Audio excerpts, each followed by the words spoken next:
네, 이어서 가보죠. 자, 이제 올해 1차 채용 문제에서 7번, 45쪽에 7번 문제.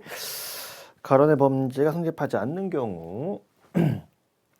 자, 먼저 기억에 등기상 전부증명서 공문서죠. 공문서의 열람일시를 지워버리고 복사하는 거는 공문서 변조 맞겠고요. 니은, 이건 찌질하면 극치죠. 갑하고 둘이 서로 짜고 공범입니다. 그 수표를 위조하죠. 수표를 위조하고. 근데 왜 위조해? 야, 내가 너한테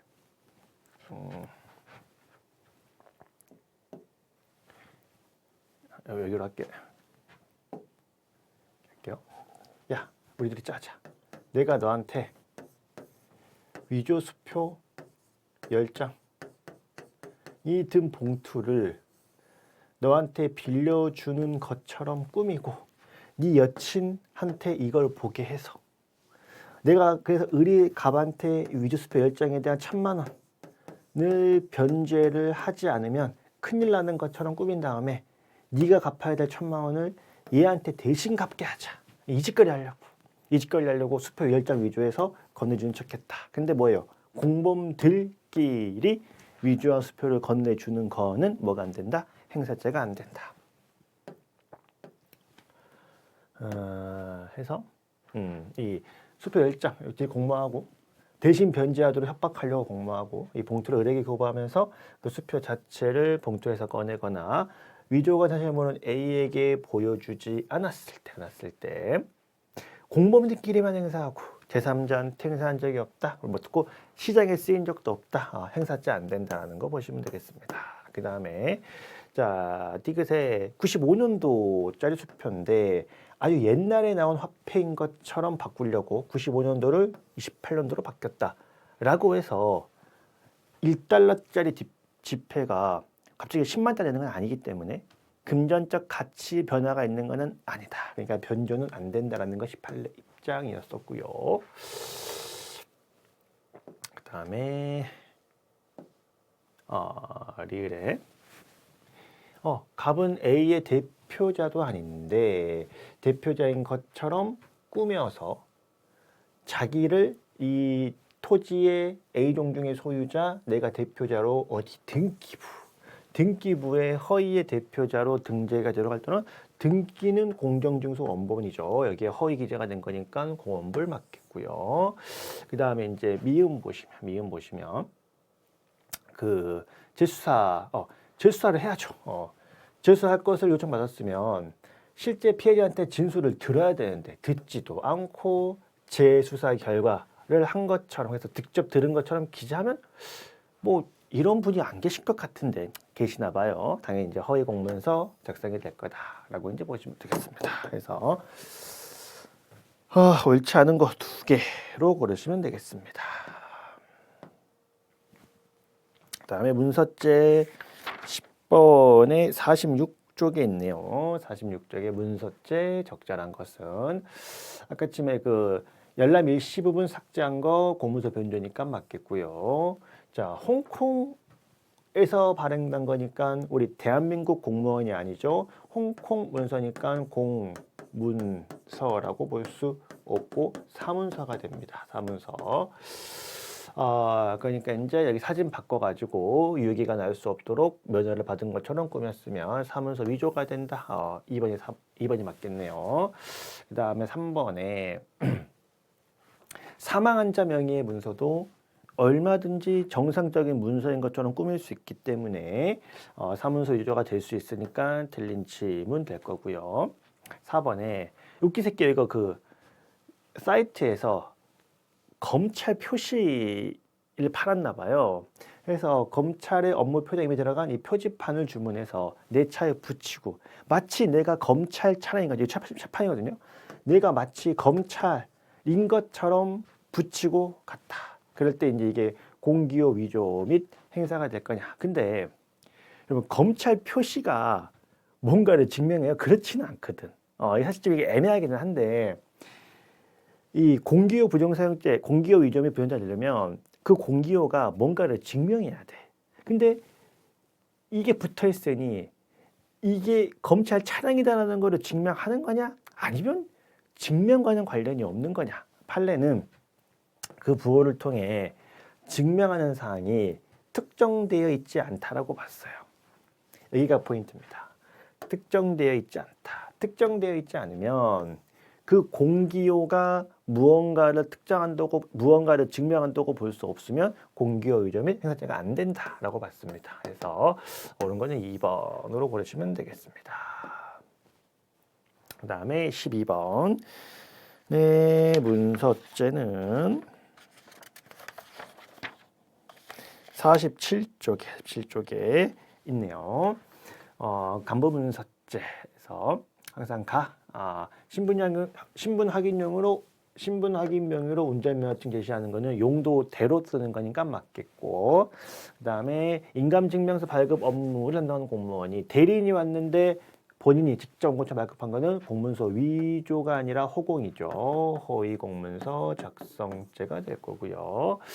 그다음에 다 A 구청장이 B 구청장으로 전보가 됐는데, 그러니까 이미 발령이 났는데 내 결재, 마치 내가 전보되기 전 구청장 명의 결재를 해버리는 거는 나는 더 이상 A 구청을 대표하지 않는데 대표한 것처럼 해버렸죠. 그러니까 이거는 허위가 아니라 뭐가 됩니까? 자격모형죄가 돼요. 자격모형이니까 틀린 지문이 되겠고요. 그다음에 허위의 근저당권 합의한 다음에 근저당권 등기니까 공원벌이 되니까 맞겠고요. 이제 뭐 많이 봤던 거죠. 혼인할 마음도 없는데 혼인할 것처럼 신고하는 거 공원벌이 된다. 그래서 이제 옳은 건 이렇게 되고 옳지 않은 거 두 가지 고르시면 되겠습니다. 맞죠? 그다음에 이제 2번 직무유기죄 이번에 47번이네요. 47쪽에 2번 옳지 않은 거. 단순히 소홀하게 한 거는 우리 직무유기 아니었었고, 자기범인 법인도피죄, 부정범인 직무유기죄 원칙적으로는 자기범인 법인도피죄만 선집하는 것도 많이 봤던 거고, 3번에 위에서 징계하래. 그리고 나는 징계하지 못할 장애도 없어. 그럼 징계해야 될 거 아니야. 근데 뭐라고? 나는 이게 징계할 사안이 아니라고 봤어. 그래서 내가 집행을 유보했어. 그럼 뭐 아니다? 뭐 시킨 대로 안 했으니까 뭐 그에 따른 어떤 징계나 처벌은 가능할 수 있을지 모르겠습니다만 나는 직무 수행을 한 거지. 나는 이건 징계감이 아니다 라고 직무 수행을 한 것이기 때문에 모든 경우에 직무유기 틀린 지문으로 보시면 되겠고요. 그 다음에 이제 4번에 아까쯤에 이제 자기범인 증거인멸죄 일단 안 된다. 뭐 많이 봤던 거니까 넘어가겠습니다. 47쪽의 3번부터 다시 한번 보시죠. 적절하지 않은 것은 이제 직권남용 권리행사 방해죄는 공무원이 직권을 남용하는 것과 그 상대방으로 하여금 권리 행사를 방해하거나 의무 없는 일을 하게 하는 게 서로 별개의 요건이다. 이거는 이것대로 충족이 돼야 되고 이거는 둘 중에 하나가 충족이 돼야 된다. 여기서 방해하는 권리는 공법상 권리, 사법상 권리 다 포함되고요. 이번에 결국 내 일을 보조하는 실무 담당자한테 뭔가를 시키는 결국 내 일을 시킨 거 아니야. 내 일을 시킨 거니까 꼭 의무 없는 일이라고 볼 수는 없고요. 물론 예외적으로 그 실무 담당자한테도 업무 처리에 대한 지침 등이 있는데 그걸 어겨가면서까지 해라. 이런 문제가 될 수 있습니다만 원칙적으로는 내 거니까 안 되고 3번 직권남용 때는 의무 없는 일을 해서 권리 행사를 방해하는 결과가 필요한 범죄이기 때문에 항상 제가 강조하는 것 중에 하나죠. 우리가 이제 위헌범에 익숙해 있다 보니까 오히려 결과가 필요하다라고 하면은 좀 틀린 지문 같은데 이거는 결과가 필요한 범죄이기 때문에 틀린 지문으로 보시면 되겠고요. 근데 직권을 행사해야지 개인적 친분으로 부탁하는 건 직권남용죄가 안 된다. 옳지 않은 건 3번으로 보시면 되겠습니다. 그 다음에 이제 4번 공무상 비밀누설죄. 근데 뭐 이런 것들은 사실 여러분 어렵다라기보다는 좀 낯설 수 있어서 제가 실어놨어요. 이제 공무상 비밀누설 같은 게 시험 문제가 잘 나오는 파트가 아니다 보니까 나오면 좀 우리가 좀 보기는 보다. 제일 중요한 거는 이게 3번 지문이 제일 중요합니다. 공무상 비밀누설죄에서 보호법이 이라고 하는 것은 비밀 그 자체를 말하는 것은 아니었고요. 이게 누설되면 위협받는 국가의 기능을 보호하기 위한 것이기 때문에 2번 질문처럼 상사한테 직무집행 의향으로 전달을 했다. 비밀인데 비밀을 전달했다.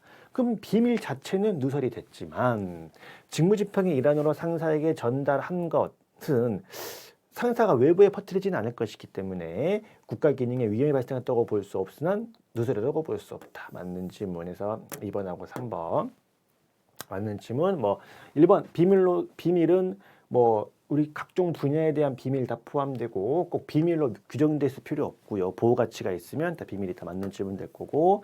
정답은 4번은 정답은 쉬운 질문. 누설하는 자, 누설 받는 자, 피의료적 공범이기 때문에 쌍방간에 임의적 총칙 적용되지 않는다는 답은 쉬운데 이제 이 낯선 문제이기 때문에 한번 실어놨고요. 그다음에 이게 이제 48쪽의 5번 문제 봅시다. 거기에 보시 바르게 되어 있는 거 아까쯤에 징계해라고 했는데 내가 이거는 징계감이 아니다. 라고 봐가지고 징계욕을 안 했어도 직무유기 아니라고 봤었고요.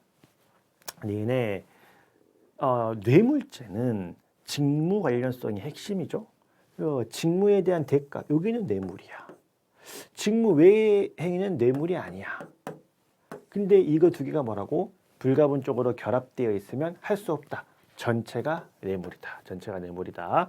자, 그래서 우리가 이제 이거 뒤에서 볼 건데 불가분이 아니라 구분이 되면 구분을 해야 됩니다. 뇌물로서의 성질과 뇌물이 아닌 게 구분이 되면 구분을 하는 거고 이게 불가분적으로 결합되어 있으면 전체가 뇌물이다. 그다음에 뒤로 넘어 나왔죠. 임용 결격권자여도 일단 공무원의 주체가 된다 해서 될 수 있다. 틀린 질문 될 거고. 그다음에 리을도 어떻게 내가 직무 수행을 했으면 그 일을 잘못했다라고 해서 직무유기 인정할 수는 없다. 맞는 질문. 그래서 이제 이렇게 보시면 되겠습니다. 자, 그 다음에 7번이니까 몇 쪽입니까? 7번이니까 49쪽에 1번.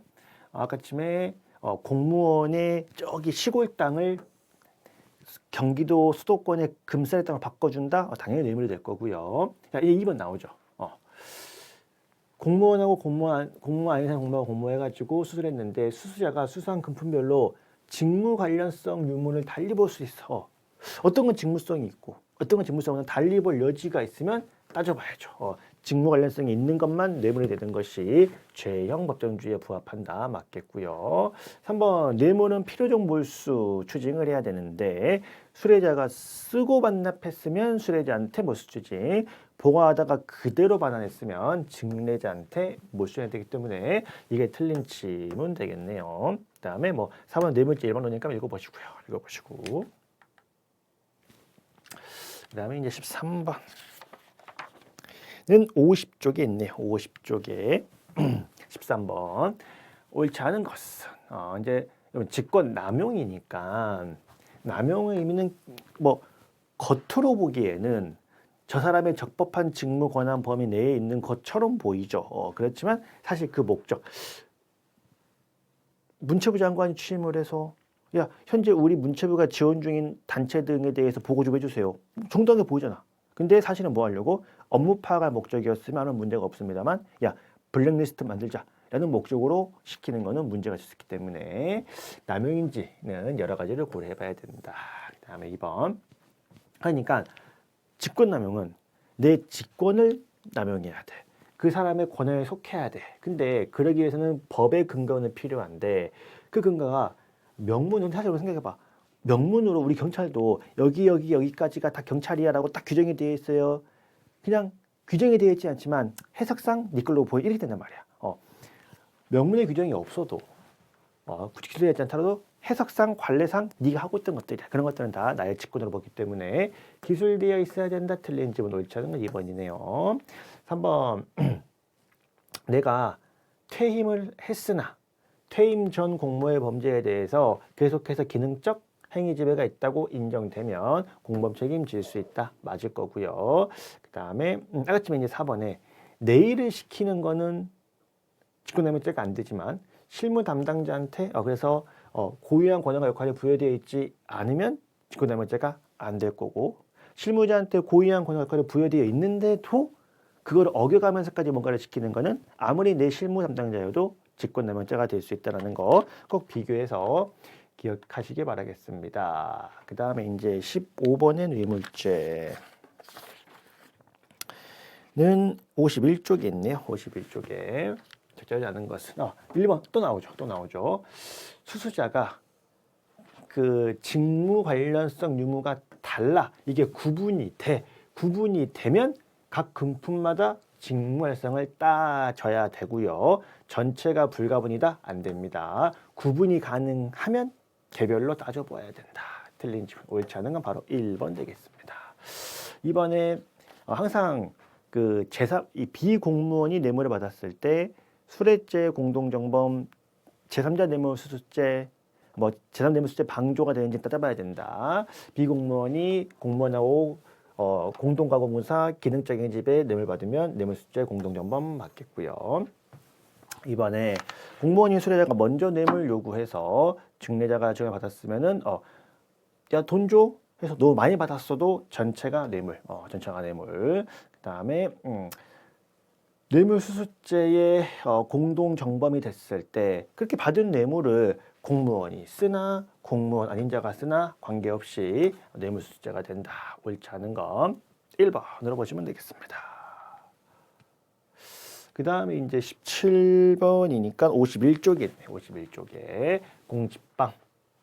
1번은 항상 적법한 공무 수행에 대해서만 공직방이 되는데, 적법한 공무 수행 여부는 항상 행위 당시가 기초고요. 사후적으로 판단할 거 아니었었고, 2번 내가 신고만 하면 그대로 받아주는 신고는 방해할 공직방도 없다. 내가 뭔가를 신청을 했을 때 공무원이 심사를 하고 이걸 할지 말지를 결정하는 허가가 공직방이 되기 때문에 신고는 공직방 안 된다. 3번에 불법 동성을 하니까 관할구청이 행정 대집행을 으로써 치우려고 하는 거는 적법한 공무 수행이니까 방해하면 공직방이 된다라고 보시면 되겠고요. 그 다음에 이제 4번에 민원실 업무라고 하는 것은 민원인이 와야 공무 수행 중이고 없으면 공무 수행이 아니고 그런 거 아니다.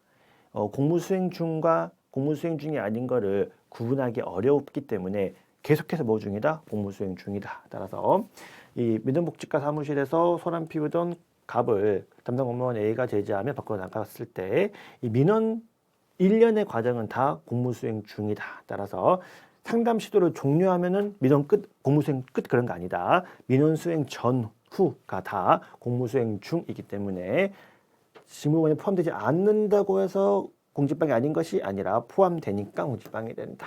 적절하지 않는 건 4번으로 보시면 되겠습니다. 그다음에 이제 위증 및 무고가 이게 이제 52쪽에 있네요. 52쪽에 이제 위증 및 무고에 대해서 옳은 거 기억에 이제 기억도 이제 워낙 많이 나왔죠. 증언 거부권을 고지받지 못해서 내가 증언 거부를 하지 못하는 바람에 할 수 없이 우리 가족의 범죄를 말할 수 없어서 거짓말을 했다. 위증죄 부정. 리은의 그 무고는 허위 사실을 신고해서 형사처분 등을 받게 될 위험이 있어야 되기 때문에 신고 내용을 과장한 것에 불과하다. 무고죄 안 되니까 역시 맞을 거고요. 디귿 위증을 범했지만 처벌되기 전에 자백자수하면 필요적 감면으로 되어 있는데 여기는 모두 포함되어 있다. 자백도 포함되어 있습니다. 그러니까 이 자백에 대해서 내가 자발적으로 고백한 거 혹은 내가 수사받다 고백한 거 다 포함됩니다. 형법상 자수하고는 달라요. 자수하고는 달리 자백이 포함되어 있기 때문에 신문 과정에서 자백하는 것도 감면 사유인 자백에 포함되니까 디귿 틀린 질문 되겠고요. 리을에 고소장 접수해 버렸으면 요구에 응하지 않았더라도 무고죄는 됩니다. 고소장을 내버리는 순간 뭐예요? 이미 상대방이 처벌될 위험은 발생해버렸기 때문에 네가 의혹하지 않았어도 미필적 고의는 있는 것이고 희망하거나 의혹하지 않더라도 미필적 고의는 있는 것이고 네가 출석하지 않을 계획이었어도 고소장 접수가 되면 수사될 가능성이 위험성이 있기 때문에 무고죄가 됩니다. 이런 옳은 걸 기억력 리을로 고르시면 되겠습니다. 그리고 이제 역시 52쪽에 20번 위증과 증거인멸 옳지 않은 거. 아까 전에 우리 증언 거부 사유 봤었고요. 그 다음에 이거랑 비교해서 민사소송은 증언 거부권을 고지할 규정이 없습니다. 증언 거부권을 재판장이 고지할 규정이 없어요. 규정이 없으니까 민사소송에서는 재판장이 증언 거부권을 고지할 필요가 없습니다. 고지할 필요가 없으니까 민사소송에서 증언 거부권을 고지받지 않은 경우에는 위증죄가 안 됩니다. 안 됩니다. 그럼 옳지는 이분 뭐래 정신이 없네요. 그 답이 아니죠. 그러니까 증언 거부권을 고지받든 고지받지 않았든 허위 증언해버리면 다 위증이 됩니다. 위증이 됩니다. 그러니까 이제 형사 절차에서는 증언 거부권을 고지하지 못했을 때는 경우에 따라 위증죄가 부정될 수도 있습니다만 민사소송은 어차피 재판장이 증언 거부권을 고지할 의무가 없기 때문에 무조건 허위 증언하면 위증이 된다. 맞는 질문. 보시면 되겠고요. 3번 증거 위조의 증거에는 형의 유무, 징계의 유무와 관련된 것뿐만이 아니라 정상, 좀 봐주세요. 혐의를 인정하지만 저 합의했습니다. 형을 좀 까주세요. 이 양형 자료에도 증거 위조가 포함된다라고 보시면 되겠고요. 옳잖아요. 4번이죠. 항상 얘기하지만 증거 위조가 되려면 증거 자체가 위조가 돼야 돼. 증거 자체가 위조가 돼야지. 증거 자체는 아무런 허위가 없는데 그게 허위의 주장을 뒷받침한다라고 해서 그게 증거 위조가 되는 것은 아니죠. 맞겠습니다. 이게 틀린 질문. 막판이나 치나 배가 너무 고파. 그래서 증거 자체가 위조가 돼야 증거 위조지. 증거 자체는 아무런 허위가 없지만 그게 허위의 주장을 뒷받침한다라고 해서 그게 증거 위조가 되는 건 아니다. 또 워낙 많이 했던 겁니다. 옳지 않은 건 4번으로 보시면 되겠고. 마지막 종합 문제인가요? 2번 53쪽에 2번 봅시다. 옳지 않은 거 뭐 너무 쉽죠? 고의는 미필적 인식이면 족하고 목적도 미필적 인식이면 되기 때문에 옳지 않은 건 바로 1번이 되겠고요. 2번에 적극적 자기로 실현됐으면 자기에 의한 범죄인 것이 원칙이고 부작위로 몇 건 아니죠. 또 봤던 질문이고 3번에 오토바이 운전하다가 A를 넘어뜨렸고 40초 후에 을이 A를 역과했을 때 역시 갑에 인과한 게 인정이 될 거고요. 그 다음에 4번에 4번을 제가 4번 때 생각했고 이게 4번이 조금 낯설어요. 낯선 판례여가지고 저도 좀 거의 처음 보는 판례였는데 무장공비가 들어올 거니까 군인들이 4일 6시간 동안 3시간만 수면을 취한 상태에서 교대했다. 그러면 4일 내내 2시간 자고 5시간 자고 교대 3시간 자고 교대 3시간 자고 교대 그러면 사람 상태가 정상이 아니겠죠. 그러니까 그런 혹독한 4일을 보낸 상태에서 아무래도 이 상시 4일 동안 막 3시간만 자고 있는데 풀 집중력을 유지하기는 어려웠을 거란 말이에요. 그 취지입니다. 따라서 군형법상 다소 준비 태만 일지는 모르겠으나 사람을 이렇게 굴려버리면 뭐다 이럴 수밖에 없기 때문에 기대 가능성을 부정을 해가지고 벌하지 않겠다. 그래서 기대 가능성은 없다 라고 처하지 않겠다라는 걸로 보시면 되겠습니다. 그래서 이제 이렇게 이제 1개년 특강 마무리하고요. 뭐 해설과 문제로 보시고도 좀 어렵거나 하신 게 있으면 뭐 제 카페나 우리 경찰사랑 카페 등에 질문 올려주시면 제가 성실 답변을 좀 드리겠습니다. 그리고 이제 12월 달에 제가 최신 판례 해드릴 거고 이제 비교해주면 특강 같은 거 준비해서 승진 잘 마무리할 수 있도록 준비하겠습니다. 네, 여러분들 꼭 내년에 승진하시기 바라겠습니다. 네, 여러분 수고하셨습니다.